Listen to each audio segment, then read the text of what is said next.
அன்பான மகள் வந்தார், அம்பானி நானாகிறேன்.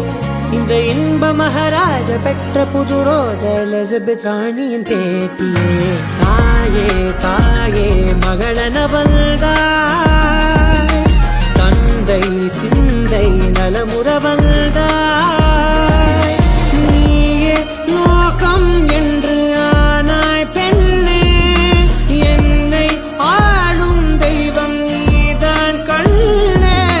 பெற்றது நானா இல்லை உன் மகனே நானம்மா. தாயே தாயே மகளன வந்தாய், தந்தை சிந்தை நலமுற வந்தாய்.